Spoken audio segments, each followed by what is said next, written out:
36 जिल्हे, 36 बातम्या. News G9 Maharashtra. उत्तर तुमच्या प्रश्नांचे.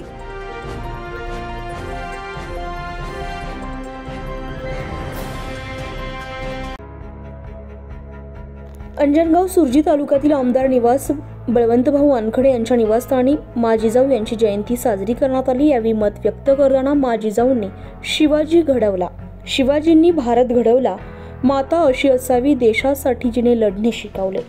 मा जिजाऊ आणि शिवाजी महाराजांचे विचार जिवंत ठेवणे ही काळाची गरज आहे.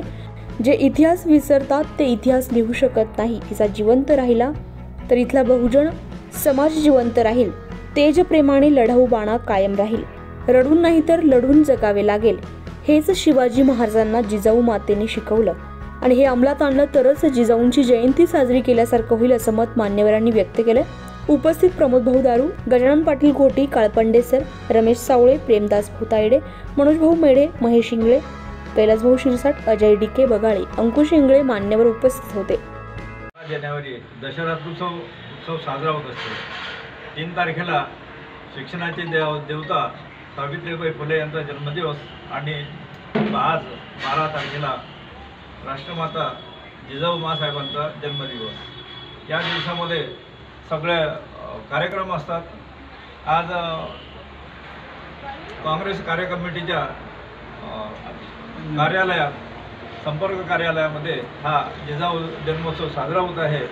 त्याबद्दल आपण सगळे पत्रकार बंधू इथे उपस्थित आहात.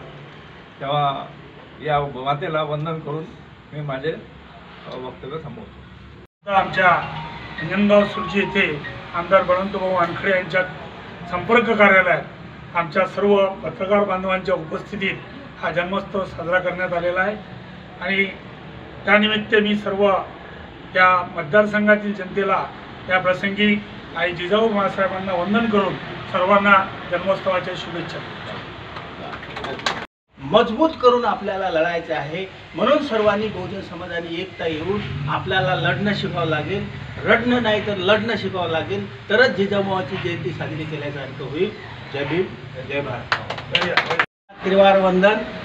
जर नसत्या जिजाऊ तर नसते मंदिराचे कळस, नसत्या जिजाऊ तर नसती आमनाच तुळस.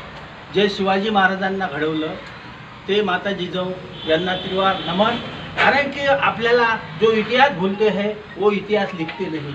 म्हणून सर्व बहुजन समाजाच्या लोकांनी आपल्या मातेचा इतिहास, आपल्या बापाचा इतिहास, आपल्या छत्रपतीचा इतिहास भूलू नका. वेळ काळ प्रसंग बदलत आहे. अजूनही पेशवाईसारखे लोक आपल्या पुरावर येऊन बसत आहे. अशा परिस्थितीत न्यूज G9 महाराष्ट्रासाठी प्रतिनिधी रमेश सावळे, अंजनगाव सुरजी.